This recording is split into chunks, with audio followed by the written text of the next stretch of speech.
আমি বাৰু সুস্থ হৈ থাকিবলৈ কোনে নিবিচাৰো সকলোৱে এটা সুস্থ শৰীৰৰে সুন্দৰকে কোনো মেডিচিন নোখোৱাকে জীয়াই থাকিব বিচাৰে কিন্তু কি হৈছে আজিকালি কৰোনাৰ পিছৰ পৰা আপোনালোকে গমেই পাইছে যিয়ে ইনজেক্ট কৰা হৈছে আমাৰ বডিত বেমাৰ নহবৰ কাৰণে কৰোনা নহবৰ কাৰণে যি ইনজেক্ট কৰা হ'ল আমাৰ বডিৰ ভিতৰত তাৰ কাৰণে কি ভাল হৈছে আৰু কি বেয়া হৈছে আপোনালোকে নিজেই গম পায় কিন্তু মই এটা কথা কম প্ৰত্যেক ঘৰে ঘৰে মানুহৰ আজিকালি অসুখ বিসুখ তো অসুখ বিসুখটো কেন্দ্ৰ কৰিয়ে মই আজি এটা ভিডিঅ' লৈ আহিছো আপোনালোকৰ ওচৰলৈ দুটামান নিয়ম যদি আপোনালোকে পালন কৰি লয় তেতিয়াহলে সুস্থ শৰীৰৰে খুব সুন্দৰকে কোনো মেডিচিন নোখোৱাকে খুব হাঁহি মুখে সুন্দৰকে জীয়াই থাকিব পাৰিব যিকিটা নিয়ম কম মই সেই নিয়ম কিটা যদি আপোনালোকে আজিৰ পৰা ষ্টাৰ্ট কৰি দিয়ে তেতিয়াহলে বিশ্বাস কৰিব পাৰে যে আপোনাৰ লাইফ চেঞ্জ হৈ যাব আসল জীৱন জীয়াই থকা কাক কয় আপুনি কোনো কাৰণতে মেডিচিন নোখোৱা ডক্টৰৰ পৰা দূৰত থকা আপোনাৰ কষ্টৰ পইচা বেমাৰত খৰচ নোহোৱা এটুকে কয় সুন্দৰ আৰু নিৰোগী জীৱন এতিয়া জানো আহক সেই নিয়ম কেইটা কি এই ভিডিঅ'টো খুব এটা ইম্পৰ্টেন্ট ভিডিঅ' হ'বলৈ গৈ আছে যদি ভিডিঅ'টো ভাল লাগে মোক এপ্ৰিচিয়েট কৰিবৰ কাৰণে লাইক কমেন্ট কৰিব আৰু ভিডিঅ'টো শ্বেয়াৰ কৰিবলৈ নাপাহৰিব হেলদি হৈ থাকিবৰ কাৰণে আমি সকলোৱে বিচাৰো তাৰ কাৰণে অলপ এফৰ্ট লাগিব আমাক নিজৰ হিলিং পাৱাৰ বঢ়োৱা নিজে নিজৰ ডক্টৰ হোৱা নিৰোগী হৈ থকা তাৰ কাৰণে আমাক কিছু এফৰ্ট লাগিবই লাগিব ডে টু ডে লাইফৰ আমি দুটামান কথা যদি হালসলনি কৰি লওঁ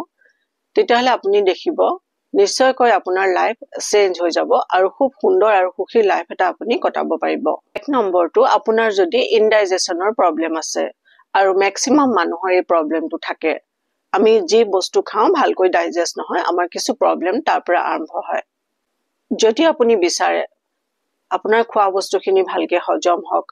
পেটটো বাহিৰলৈ ওলাই না যাওক ব্লোটিংৰ প্ৰবলেম নহওক আমি যি আহাৰ খাওঁ সকলোবোৰ ভালকে হজম হওক সেইটো কাৰণে সকলোতকৈ জৰুৰী নিয়ম হৈছে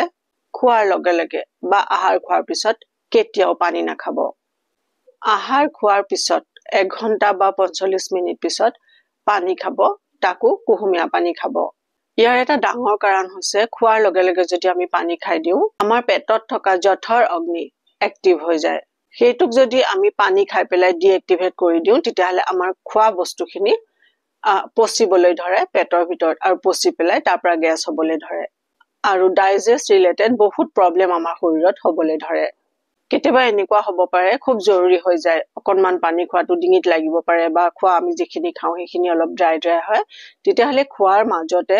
এক চিপ পানী আপুনি খাব পাৰে কিন্তু খোৱাৰ পিছত পানী নাখাব খাই উঠাৰ পিছত 45 মিনিট বা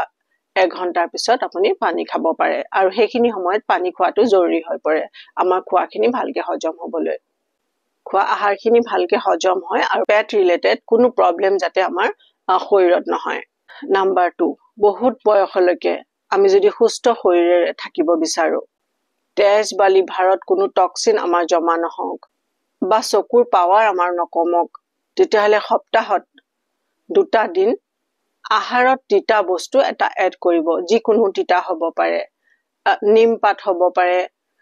মেথি হ'ব পাৰে তিতা কেৰেলা হ'ব পাৰে যেটো খাই আপুনি ভাল পায় আৰু যদি ভালো নাপায় তো আহাৰত তিতা খোৱাটো খুবেই জৰুৰী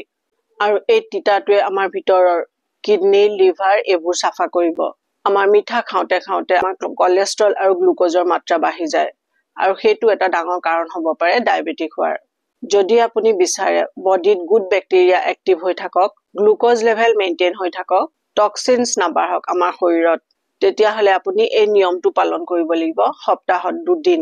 বা 3 দিন হলেও আহাৰত যিকোনো তিতা আপুনি এড কৰিব লাগিব 5 বছৰৰ ওপৰৰ শিশুকো সপ্তাহত এদিন তিতা খুৱাটো জৰুৰী যদি তেওঁলোকে ডাইৰেক্ট তিতাটো খাব নিবিচাৰে তেতিয়াহলে তাত অলপ মৌ মিহলাই পেলাই তিতাটো খুৱাব তিতাটো খোৱালে ল'ৰা-ছোৱালীৰ হজম শক্তি ভাল হ'ব খোৱা বোৱাত মন কৰিব আৰু তেওঁলোকৰ বডিত টক্সিনছ জমা হ'ব নোৱাৰে থাৰ্ড নাম্বাৰ যেটো মই কম তাত আপোনাৰ টোপনি খুব ভাল হ'ব আপোনাৰ ষ্ট্ৰেছ লেভেল কম হ'ব এনজাইটি নহব আপোনাৰ ব্লাড প্ৰেছাৰ নাবাঢ়ে আপোনাৰ হাৰ্ট ব্লকেজ নহব এই গিটা নহবৰ কাৰণে আপুনি এতিয়া কি কৰিব ৰাতিপুৱা সময়ত বা গধূলি সময়ত ঘাহনিত কমেও 10 মিনিটৰ পৰা আধা ঘণ্টা সময় আপুনি খালি ভৰিৰে খোজ কঢ়াটো কৰিব লাগিব এইটো এটা খুব ডাঙৰ মেডিচিন আমাৰ গোটেই শৰীৰৰ কাৰণে শৰীৰত সকলো ইলেক্ট্ৰনছ সকলো কম্পোনেন্টছ পাব যেটো জৰুৰত আমাৰ বডিত লাগে সকলো এনাৰ্জি সকলো power positivity body healing process এইবোৰ ইনক্ৰিজ কৰে ইমিউন সিস্টেম ষ্ট্ৰং হয় গতিকে ইমান বিলাক পাৱাৰ আছে ৰাতিপুৱা বা সন্ধিয়া সময়ত খালি ভৰিৰে খোজ কঢ়াটো ঘাহনিত খোজ কঢ়াটো ঘাহনি নাথাকিলে আপুনি মাটিটো খোজ কাঢ়িব পাৰে হেতুটো আৰু বেছি ভাল 4 নম্বৰ ৰুলটো হৈছে স্ক্ৰিন টাইম কমাই দিয়াটো এটো এটা জৰুৰী কথা দিনটো কিছু সময় আমি স্ক্ৰিনৰ পৰা দূৰত থকাটো খুব এটা জৰুৰী কথা আমাৰ এনেকুৱা হৈ গৈছে যে ফোনটো নহলে আমাৰ যেন কামেই নহয় কাম নাথাকিলেও আমি ফোনত স্ক্ৰল কৰি কৰি ৰীল চাই থকা হয় এই অভ্যাসটো অকল আপোনাৰে নহয় আপোনাক দেখি দেখি আপোনাৰ ল'ৰা-ছোৱালীৰো এই অভ্যাসটো গঢ়ি উঠিব এনেকুৱা বস্তু চাওক যেটো পৰা আপুনি কিছু নলেজ পাব এডুকেশনাল কিছুমান চেনেল চাব পাৰে বা যেটো পৰা আপোনাৰ নলেজ বাঢ়িব এনেকুৱা বস্তু আপুনি চাব পাৰে এনেকুৱা বস্তু চাব যেটো পৰা আপোনাৰ লাইফত কিবা এড অন হ'ব কিবা বেনিফিট পাব আপুনি এনেকুৱা ধৰণৰ কথাবোৰ যেতিয়া আপুনি চাই তেতিয়া হলে ঠিকে আছে আদাৰৱাইজ আমাৰ এটা হেবিটত পৰিণত হৈ যায় যে আমি কিবা এটা এনে আছো আমি ফোনটো হাতত লৈ লওঁ এটো এটা খুব বেয়া অভ্যাস এটো অভ্যাস আপোনাৰ ল'ৰা-ছোৱালীলেও যাব তো আগতে আপুনি সাৱধান হ'ব লাগিব আপুনি আগতে ফোনৰ পৰা অকমান দূৰত থাকিব লাগিব তেতিয়াহে আপুনি ল'ৰা-ছোৱালী কন্ট্ৰোল কৰিব পাৰিব এই অভ্যাস এৰিলে ল'ৰা-ছোৱালীয়ে যদি ফোনৰ পৰা দূৰত থাকে তেতিয়াহলে তেওঁলোকৰ পঢ়াত ফোকাস কৰিব পাৰিব মেন্টালি তেওঁলোক ষ্ট্ৰং হ'ব বাহিৰত খেলা ধুলা কৰিবলৈ যাব পাৰিব তেওঁলোক গতিকে ফোনটোৱে আমাৰ আল্টিমেট কথা বুলি ভাবি ল'ব নালাগে ফোনটোৰ পৰা আমি দূৰত থকাটো খুব এটা জৰুৰী বিষয় এই কথাটো মন কৰিব আপোনালোকে 5 নম্বৰ নিয়মটো হৈছে সময়মতে বেডলৈ যোৱা আৰু সময়মতে বেডৰ পৰা উঠি আহা এই নিয়মটো আপোনাৰ যেটো নিয়ম সময়মতে খোৱা আৰু শুবলৈ যোৱা আৰু সময়মতে বিছনাৰ পৰা উঠা এই নিয়মটো নিজে কৰাৰ লগে লগে ল'ৰা-ছোৱালীকো আপুনি এই নিয়মটো অভ্যাস কৰাব যেতিয়া আমি শু ৰাতি তেতিয়া আমাৰ বডিয়ে হিলিংৰ কাম কৰে যদি আমি ৰাতি বহুত দেৰিকে শুবলৈ যাওঁ 12টা 1টা 11টা এনেকুৱা যদি আমি শুবলৈ যাওঁ সো বডিয়ে সেই সময়খিনি নাপায় পুৰা সময়খিনি নাপায় ৰাতি আমি যদি সোনকালে শু আৰু যে ৰাতিপুৱা সোনকালে উঠো তেতিয়া হলে পুৰা সময়খিনি বডিয়ে পায় আমাৰ বডিটো ভিতৰৰ পৰা ৰিপেয়াৰ কৰিবৰ কাৰণে সো এই সময়খিনি আমি শৰীৰটোকো দিব লাগিব শৰীৰটোকো আমি সুবিধা কৰি দিব লাগিব যে আমি নিৰোগী কেনেকে হৈ থাকিম হেখিনি কৰিবৰ কাৰণে সো চাব আপুনি যদি সোনকালে আপুনি শুৱে আৰু সোনকালে উঠে আপোনাৰ বহুত আপুনি সময় উপায় নিজৰ কাম বনবোৰ কৰিবলৈ যথেষ্ট সময় পায় আপোনাৰ সময়ৰ অভাৱ নহয় তেতিয়া আমাৰ বডিটো এটা সিস্টেমেটিক ওয়েত কাম কৰি থাকে যদি আপুনি বডিটোক হে সুবিধা নিদিয়ে তেনেহলে বডিটোৰ পৰা আপুনি খুব এটা ভাল পাৰফৰম্যান্স কেনেকে আশা কৰিব পাৰে সো এই অভ্যাসটো সোনকালে শুৱা আৰু সোনকালে উঠা এই অভ্যাসটো আপোনাৰ লগে লগে আপোনাৰ শিশুকো আৰম্ভ কৰাই দিয়ক তেতিয়া তেওঁলোকৰ লাইফটো খুব সুন্দৰ হ'ব দেখিব তেওঁলোকে খুব সুন্দৰকে কাম বনবোৰ কৰিছে খুব এনাৰ্জেটিক হৈ আছে লগতে আপুনিও খুব এনাৰ্জেটিক হৈ থাকিব খুব সুন্দৰকে কাম বনবোৰ কৰিব পাৰিব খোৱা বোৱাবোৰ হজম হ'ব নাম্বাৰ 6 নিয়মটো হৈছে খুব এটা জৰুৰী নিয়ম এই নিয়মটোৰ কথা সকে মই আগতে এবাৰ কৈছিলো যে ৰাতি আহাৰটো 6টা বজাত খোৱাটো কৰক কাৰণ বেলিটো দুবাৰ লগে লগে আমাৰ আহাৰ মানে হজম শক্তিটো কমি আহে তো আমি যেতিয়া ৰাতি বেলি দুবাৰ পিছত যদি আমি আহাৰ কৰো সেই আহাৰখিনি একো কামত নাহে আমাৰ কোনো এনাৰ্জি আমি নাপাও হে আহাৰখিনিৰ পৰা হে আহাৰখিনি পচিবলৈ ধৰে আৰু তাৰ পৰা আমাৰ বেমাৰ হ'বলৈ ধৰে বিভিন্ন বেমাৰ আমি গমেই নাপাও লাহে লাহে আমাৰ শৰীৰত টক্সিনছ বাঢ়িবলৈ ধৰে সো ৰাতি যেতিয়া আপুনি 6টা বজাত খাব তেতিয়া হলে গোটেই ৰাতিটো বডিটোৱে হিলিং কৰিবৰ কাৰণে সুবিধা পায় বডিটোৱে কাম কৰিবলৈ গোটেই ৰাতিটো সুবিধা পায় সো এটো এটা খুব ভাল অভ্যাস এটোৰ বিষয়ে মই আগতেও এটা ভিডিঅ ডিটেইলকে কোৱা হৈছে সেই ভিডিঅটো যদি আপোনালোকে চোৱা নাই গৈ পেলাই চাব সেই ভিডিঅটো দৰকাৰ হলে মই ডেসক্ৰিপচনত লিংক দি দিম কিহৰ কাৰণে আমি ৰাতি সোনকালে খাব লাগে সো ৰাতি যদি আপুনি সোনকালে খায় তেতিয়া হলে আপুনি বহুত দেৰিলৈকে আপোনাৰ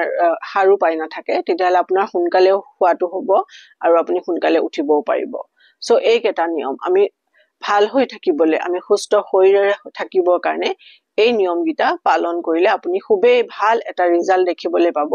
কেদিন আজি যদি আপুনি আৰম্ভ কৰে কালিৰ পৰা আপুনি সেই সুস্থ শৰীৰৰ এটা আপুনি অধিকাৰী হ'ব আপুনি নিজে গম পাব যে লাহে লাহে আপোনাৰ এনাৰ্জি বাঢ়িছে আপোনাৰ কামবোৰ কৰিবলৈ ভাল হৈছে আপোনাৰ হজম শক্তি ভাল হৈছে গোটেই শৰীৰটোৱে সুন্দৰকৈ আপোনাৰ কাম কৰিবলৈ ধৰিছে গতিকে এইখিনি কাম কৰক সুন্দৰকৈ থাকক আৰু এই ভিডিঅটো খুব এটা ইম্পৰ্টেন্ট ভিডিঅটো আপোনালোকে শ্বেয়াৰ কৰিব আৰু যিসকল নতুনকৈ আহিছে মোৰ চেনেললৈ তেওঁলোকে চেনেল সাবস্ক্ৰাইব কৰিব নহলে মোৰ আহিবলগীয়া ভিডিঅ'বিলাকৰ নটিফিকেশন আপোনালোকে নাপাব চেনেল সাবস্ক্ৰাইব কৰিব কমেন্ট কৰিব কেনেকুৱা পাইছে কোনে কোনে আৰম্ভ কৰিব আৰু কেনেকুৱা পাইছে আৰম্ভ কৰি কামখিনি আপোনালোকে মোক জনাব কমেন্ট কৰিব মই জনালে ভাল পাম আকৌ আপোনালোকৰ ওচৰলৈ এনেকুৱা ভাল ভাল কন্টেন্ট লৈ আহিবলৈ মই আগ্ৰহী হ'ম সুখেৰে থাকক ভালেৰে থাকক মোৰ শুভেচ্ছা থাকিল